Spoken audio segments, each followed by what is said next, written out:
Você se sente com o abdômen inchado? Então, se você sente assim, confira esse vídeo até o final.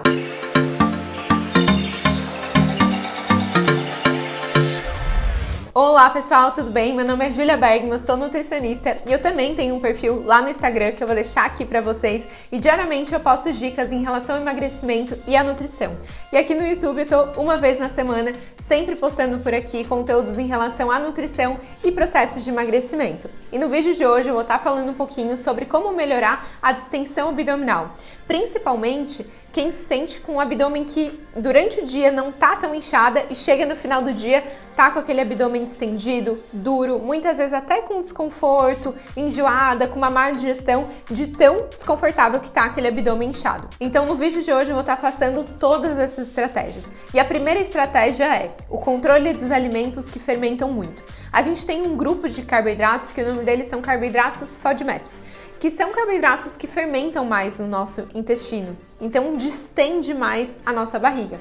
E quais são esses alimentos? A gente tem uma grande classificação, mas dentro dessa classificação a gente tem os principais e tem alimentos super saudáveis dentro dessa classificação. Então por isso tu não precisa deixar de comer esses alimentos, mas é importante entender quais desses alimentos tu tem mais gatilho, quais desses alimentos tu sente um desconforto maior. Dentro dessa lista, a gente tem o alho e cebola como um dos principais que mais geram essa distensão. Leguminosas também, que são feijão, lentilha, grão de bico e ervilha. Das frutas, a gente encontra principalmente no abacate, ameixa, maçã e damasco. Nos adoçantes, a gente encontra principalmente nos polióis, xilitol, maltitol, eritritol, que distendem um pouco mais também. E no açúcar, ele também acaba distendendo, mas o mel principalmente. Em relação à parte dos lácteos, a gente encontra principalmente os lácteos que têm mais lactose, como o leite, por exemplo, e o trigo, que tem um carboidrato no trigo que o nome dele é frutano. Ele também pode inchar um pouquinho mais. Alguns legumes também, como brócolis, repolho, couve-flor, beterraba, também podem fermentar um pouquinho mais. Então, como eu falei, é uma lista com vários alimentos super importantes numa alimentação saudável e até mesmo no processo de emagrecimento. Mas desses alimentos é importante tu entender qual desses tu sente mais distensão. Ah, Júlia, eu sinto mais como quando eu comi a cebola, ou mais quando eu comi o alho, ou mais quando eu comi feijão. E tem algumas estratégias que a gente pode estar utilizando quando consumir esse tipo de alimento. Então, quando consumir, por exemplo, uma leguminosa, um feijão, uma lentilha, o ideal é deixar de molho durante 12 horas e trocar pelo menos uma vez essa água de molho. O ideal é realmente estar conseguindo deixar ali por até 24 horas e trocar 3 vezes essa água do molho, mas eu sei que nem sempre é possível. Então, pelo menos estar trocando essa água do remolho ali uma vez e deixar por 12 horas já vai estar ótimo e já vai melhorar bastante essa distensão abdominal. Seria ainda mais interessante se colocasse no preparo dessa leguminosa uma folha de louro. O louro tem várias propriedades que melhoram muito essa distensão abdominal e também na água do remolho colocar uma colher de vinagre ou um limão espremido para melhorar essa digestibilidade também dessas leguminosas. Além disso, uma ótima opção para melhorar o inchaço abdominal é estar utilizando os chás. A gente tem vários chás que melhoram a distensão, mas um dos melhores é o chá do gengibre. O gengibre, aliás, ele tem várias propriedades que ajudam na distensão abdominal. Então pode usar uma água de gengibre, o chá do gengibre, o gengibre ralado em pó no teu dia a dia, porque ele ajuda demais nessa distensão. Além dele, poderia ser o chá de hortelã, ou então até mesmo um chá de louro. Esses três tipos de chás ajudam muito também, e o chá de erva doce. Então tu pode estar intercalando dentro dos chás que tu mais gosta, mas como eu falei, o gengibre é o queridinho dessa função intestinal e ele ajuda muito na formação dos gases também. Além disso, um ponto simples, mas que faz toda a diferença, é a mastigação. Porque a digestão do carboidrato, daquele carboidrato que eu falei que fermenta, ele começa na boca. Então se tu não mastiga bem, no nosso estômago a gente tem uma digestão muito pequena dos carboidratos e deve acontecer que essa digestão ela finaliza no teu intestino. E se tu não mastigou bem, ela vai ficar mais tempo finalizando no teu intestino. Ou seja, vai distender mais essa tua região do abdômen. Então por isso que mastigação é fundamental também para melhorar essa distensão abdominal. Além disso, como eu comentei lá no início sobre esse tipo de alimento, é importante tu identificar qual desses alimentos tu sente mais inchada e controlar um pouquinho o consumo deles, principalmente no momento onde tu faz essa modulação gastrointestinal que a gente fala.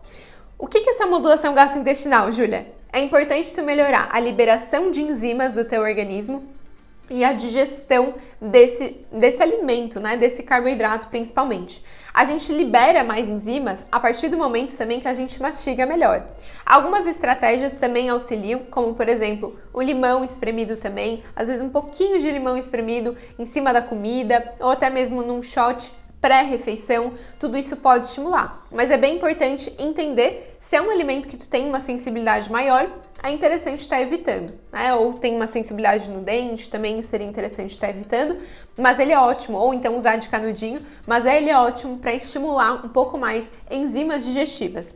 Uma outra opção também para estimular enzimas digestivas de uma forma natural são os alimentos que têm enzimas digestivas. Quais são esses alimentos? Kiwi, abacaxi e mamão. Então são ótimos alimentos para estar utilizando após grandes refeições, após um almoço ou após um jantar, principalmente quando tu come aqueles alimentos FODMAPs que eu comentei no início da nossa conversa. Então, por exemplo, tu comeu ali um prato com feijão e brócolis e a carne, a salada, se sentiu inchada, faz ali uso pós-almoço de um abacaxi ou de um mamão. Além disso também, pós-almoço tá tomando um chazinho de gengibre, isso com certeza já vai melhorar muito o teu processo digestivo. Uma outra estratégia também para melhora dessa função intestinal é o uso de fermentados e lactobacilos. Algumas pessoas com alimentos fermentados, como kombucha e kefir, têm ainda mais fermentação, ainda mais distensão. Por isso também que é importante identificar se é um alimento que gera gatilho para ti ou não, porque algumas pessoas não sentem esse abdômen um pouco mais inchado e melhora essa flora intestinal. Porque quando a gente está com a nossa flora intestinal alterada, com mais bactérias ruins, tu vai sentir também mais inchaço ainda. Então, por isso que é importante melhorar essa flora ruim que está no teu intestino. E isso a gente vai estar fazendo colocando novas bactérias, através ali do kefir ou da kombucha, ou até mesmo via suplementação. Mas como eu falei, é sempre importante analisar sinal e sintoma. Se tu sente inchaço, o ideal é não estar utilizando. Mas daí tu poderia estar utilizando fibras que vão alimentar essa flora intestinal. E as principais fibras que não geram inchaço é o psyllium, chia, linhaça e o farelo de aveia. Algumas pessoas podem sentir um pouquinho com farelo de aveia, mas quando ele é aquecido numa panqueca ou num mingau, melhora a digestibilidade dele. Então tu pode aquecer esse farelo de aveia para nutrir essa flora intestinal e não alterar essa questão dos gases também. Um outro ponto fundamental é tomar a quantidade ideal de água, porque a água ajuda em todo o nosso processo de digestão, a água limpa o nosso organismo, ajuda no processo de eliminação, de detoxicação. Então tomar a quantidade ideal de água é fundamental. 35 ml por quilo de peso. Tenta estar levando garrafinhas para lembrar mais de estar tomando água, fazendo essa água aromatizada, pode ser com gengibre, que já vai ajudar nesse inchaço também. Isso é bem importante para melhorar esse inchaço abdominal também. Um outro ponto é atividade física. Ficar sentado o dia inteiro faz com que aquele teu intestino ele fique preguiçoso, paradinho, quietinho. Agora, quando tu está andando, se mexendo, um pouco mais ativa, já vai melhorar um pouco mais esse teu inchaço. Não sei se tu já teve essa percepção num dia que ficou o dia inteiro sentada, chegou no final do dia, abdômen super inchado, porque tu ficou mais concentrando ali a tua digestão e ela ficou um pouco mais lenta. Então isso aumenta muito mais o teu inchaço abdominal. Então por isso que tá ativa, tomar água, tomar esse inchaço, tudo isso são estratégias que vão auxiliar muito nesse inchaço abdominal também. Além disso, ter um controle do excesso de açúcar, de bebida alcoólica, de farinha branca também é muito importante, porque esses alimentos, eles alteram um pouco mais a nossa flora intestinal, porque eles são alimentos de bactérias negativas. Então, por isso, não é cortar, mas é fundamental ter o controle deles na alimentação. Então, esse foi o vídeo de hoje. Espero muito que vocês tenham gostado do vídeo de hoje. Qualquer dúvida, deixem aqui abaixo que eu vou adorar estar respondendo vocês. Me sigam também nas redes sociais, curte o vídeo e não esquece de se inscrever para receber mais vídeos como esse. Beijo e até a próxima!